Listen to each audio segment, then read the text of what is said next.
Hello, friends. Welcome to Learnology. I hope you all are doing good. So, today's topic of our discussion is a very important topic, that is fertilization. So, first of all, what actually fertilization is? As you all know, ये हम lower classes से भी पढ़ते चले आ रहे हैं. Fertilisation एक ऐसा टर्म है जिसे आप यहाँ पर पहली बार नहीं सुन रहे होगे. मल्टीपल टाइम्स आपने फर्टिलाइजेशन टर्म्स को सुना होगा. So what actually fertilisation is, जो हमने लोअर क्लासेस में पढ़ा है उससे कनेक्ट करने की कोशिश करेंगे. लोअर क्लासेस में हमने यही पढ़ा था, the fusion of male and female gamete, that is what called fertilisation. यहाँ पर भी मीनिंग वही है. Union of egg nucleus and sperm nucleus, that is what called fertilization. So let's get started with the lecture, guys. During copulation, mating or coitus, the sperms are released into the vagina. यानी copulation जिसे आप mating या coitus भी बोलते हो, उसमें क्या होता है, sperms are released into the vagina, यानी sperm को vagina में release किया जाता है. More specific near the cervix of the uterus, यानी बहुत specific अगर हम देखेंगे तो cervix के पास. A single ejaculation by human male contains about 400 million sperms. यानी एक सिंगल ejaculation में human male से about 400 million sperms released होते हैं at a time. These sperms actively swim with the help of their tails. sperm में भी बहुत सारे parts होते हैं, अभी आगे देखेंगे sperm का पूरा diagram. These sperms actively swim with the help of their tail. वो टेल से ही एक्टिवली स्विम कर पाते हैं and pass through the cervix into the cavity of the uterus, progressing at a rate of approximately 1.5 mm per minute. From the uterus they climb up, uterus के बाद climb करेंगे वो to reach the oviduct. Uterus के बाद तो oviduct तक ही पहुंचना है, बिकॉज जो फर्टिलाइजेशन है वो ओविडक्ट में ही होगा, जिसे आप फैलोपियन ट्यूब भी बोलते हैं. If there happens to be an ovum egg in the oviduct, it gets fertilized by just one single sperm. यानी एक जो egg है या जिसे आप ओवम भी बोल रहे हो, वो सिर्फ एक सिंगल sperm से fertilized होगा. अब देख लीजिए यहाँ पर fertilization की exact definition क्या होती है, वो यहाँ पर given है. Fertilization, the fusion of male gamete को हम sperm बोलते हैं, and female gamete जिसे हम ovum बोलते हैं, to form a zygote is called fertilization. Next very important point is a few days soon after ovulation के थोड़े दिन बाद, a few days, 12 or 13th day after the onset of menstruation are most favorable for conception, that is becoming pregnant. Out of million of sperms released into the vagina, बहुत सारे sperms, million of sperms released होते हैं vagina में. Very few are able to climb up to the upper part of the oviduct, because जो hit है वही fit है, जो फिट है वो हिट है, ठीक है. The rest die on the way and are absorbed. ऐसा नहीं कि सारे स्पर्म्स, अगर मिलियन ऑफ स्पर्म्स रिलीज हो रहे हैं वेजाइना में, फीमेल वेजाइना में, तो मिलियन ऑफ स्पर्म्स जाकर फ्यूज़ करेंगे एक एग से. No, not possible. एक ही एग है तो डेफिनेटली स्पर्म भी एक ही उससे फ्यूज़ करेगा. This is a very important diagram, that is structure of human sperm.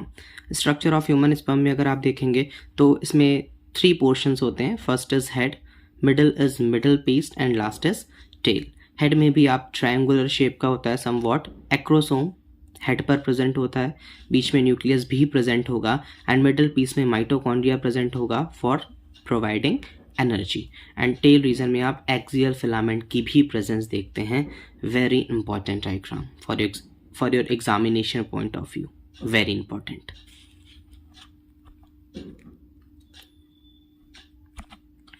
Next is what are the main functions of different parts of sperm.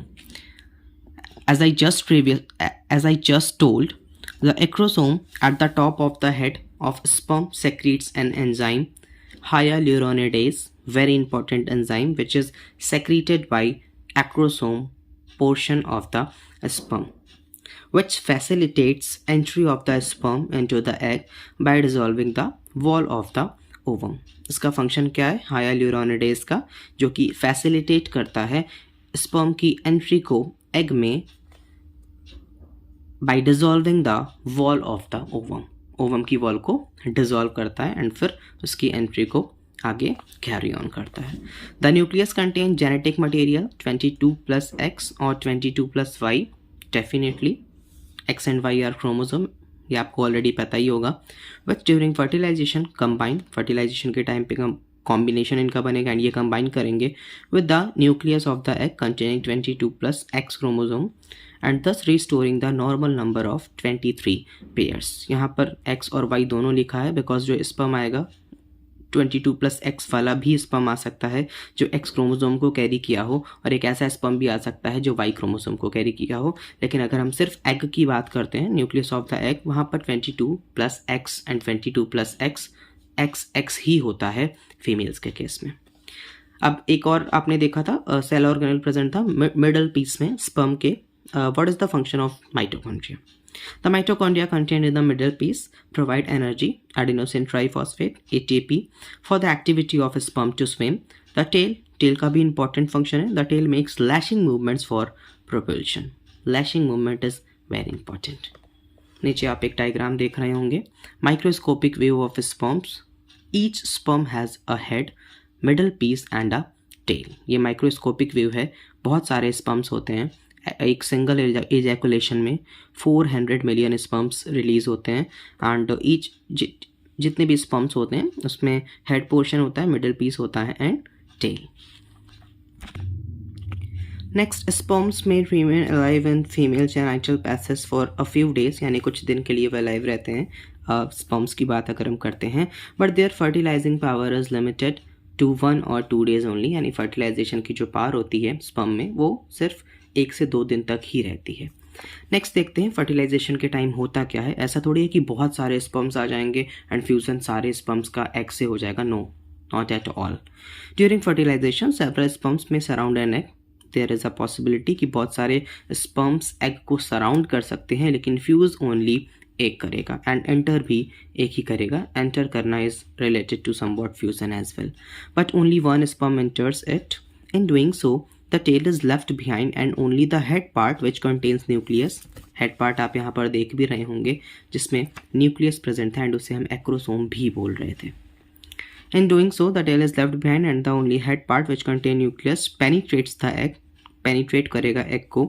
This sperm nucleus fuses, और sperm का जो nucleus था जो acrosome यानी head portion में present था with the nucleus of the egg. As soon as one sperm enters the egg ovum, the entry of other sperm is prevented by a chemical barrier. बहुत सारे chemical reactions होते हैं इस time पर and वो chemical barrier पूरा create हो जाता है जिससे कि दूसरे स्पर्म्स की एंट्री प्रोहिबिटेड हो जाती है। एंड यहाँ पर आप एक बहुत अच्छा सा ब्यूटीफुल डायग्राम देख रहे होगे, ओवम सराउंडेड बाय स्पर्म्स। यहाँ पर बहुत सारे ओवम हैं, बहुत सारे स्पर्म्स हैं। ओवम तो एक ही होता है, बहुत सारे स्पर्म्स हैं एंड ओवम को सराउंड किए हुए हैं। से this everyone, ovum surrounded by few sperms. यहाँ पर भी आप देख रहे हो, ये जो आप देख रहे हो ये बहुत सारे स्पर्म्स हैं। यहाँ पर आप cells of the corona radiata, छोटी छोटी सर्कुलर सेल्स आप देख रहे हो, कोरोना रेडिएटा की सेल्स हैं वो। एंड अगर आप लेयर्स की बात करोगे, ओवम के लेयर्स की बात करोगे, this is zona pellucida, this is perivitelline space. 2 layers के बीच में जो स्पेस है that is what your perivitelline space, and जो लेयर है that is what your zona pellucida. Next इसी में देखेंगे इम्प्लांटेशन कैसे होता है एंड फिर प्रेगनेंसी कंसीव कैसे होती है। इम्प्लांटेशन को हम दूसरी लैंग्वेज में कंसेप्शन भी बोलते हैं। The fertilised egg that is zygote, अगर फर्टिलाइजेशन हो गया तो रिजल्टिंग स्ट्रक्चर जो बनेगा उसे हम जाइगोट बोलते हैं। सोन इट स्टार्ट्स डिवाइडिंग, एंड बिल्कुल डेफिनेटली डिवाइड होना ही है बिकॉज आगे फिर प्रोसेस कंटिन्यू होना है। जैसे हम डिवीज़न को उसको हम क्लीवेज बोलते हैं, फिर 2 में होगा, फिर 4 में होगा, फिर 8 में होगा, फिर 16 में होगा and so on. By the time and ऐसे डिवीज़न होता चलेगा, it reaches to the uterus, it has already formed a small hollow ball of numerous cells जिसे आप ब्लास्टोसिस्ट बोलोगे। This is a kind of embryo, ये भी embryo का ही kind है या प्रकार है, which forms a pit in it endometrium lining, pit यानी गड्ढा, कुछ ऐसा गड्ढे जैसा बन जाएगा endometrium lining of the uterus and get fixed in it about a week और 5 to 7 days आप मान सकते हो। टाइम आफ्टर ओव्यूलेशन, ओव्यूलेशन के बाद के टाइम की बात हो रही है। This process is called implantation. इस कंप्लीट प्रोसेस को हम इम्प्लांटेशन बोलते हैं and it produces the state of pregnancy. Next, what actually the exact definition of implantation? The process of fixing of the blastocyst to the wall of the uterus या endometrium भी बोल सकते हैं is termed as implantation. The uterus continues to develop to take care of the developing embryo. By the end of 5 weeks of pregnancy, यानी 5 हफ्ते बीतने वाले just जब होंगे, the embryo is quite as advanced. embryo थोड़ा सा advanced हो जाएगा. The heart and circulatory system have been formed. After 2 months, limbs have also been formed.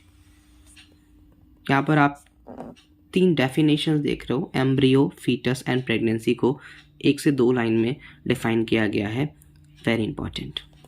Next, हम एक डायग्राम की तरफ आगे बढ़ते हैं। ये तीनों जो भी कुछ लाइंस लिखी हैं 1 से 2 लाइन, वो आप अपना देखिएगा, वेरी इंपॉर्टेंट। नेक्स्ट, एक डायग्राम की तरफ बढ़ते हैं which is a maturation of egg, ovulation, fertilisation and implantation. ये सारी चीज़ों को एक ही डायग्राम में बहुत अच्छे से दिखाया गया है, देखिएगा। से दिस इज क्लीवेज। फर्टिलाइजेशन के बाद क्लीवेज स्टार्ट होगा। यहाँ पर फर्टिलाइजेशन है, फर्टिलाइजेशन के बाद first mitosis, second cell, 2 cell stage, cleavage and ऐसे बहुत सारी चीज़ें होंगी। एंड यहाँ पर ब्लास्टोसिस्ट आप देख रहे होंगे। लास्ट में जब वो blastocyst endometrium lining of uterus से अटैच हो जाएगा, जिसको हम क्या बोल रहे थे, implantation. Very very important. This is another a very important diagram which shows transport of ovum, fertilization and passage of growing embryo through fallopian tube. See this, very very important. Take a screenshot if you feel so. Again, a very beautiful and important diagram in front of your screen. This diagram shows stages in fertilization of an egg. Egg showing egg nucleus, egg nucleus आप देख रहे होगे। Many sperms approaches the egg, बहुत सारे sperms approach कर रहे हैं। Only 1 sperms enters, जिसे हम इम्प्रेगनेशन भी बोलते हैं। Other sperms prevented. Nucleus of the sperm approaches the nucleus of the egg. Other sperms die and disintegrate as I previously told. Nuclei of sperms and egg unite, that is what called fertilization. So this is all about today's lecture, guys. In case you have any doubt, you are free to ask in the comment section. The link of Telegram channel is given in the description box. Please join the Telegram channel and do hit the like button, like, subscribe and share. Thank you everyone. Have a great day.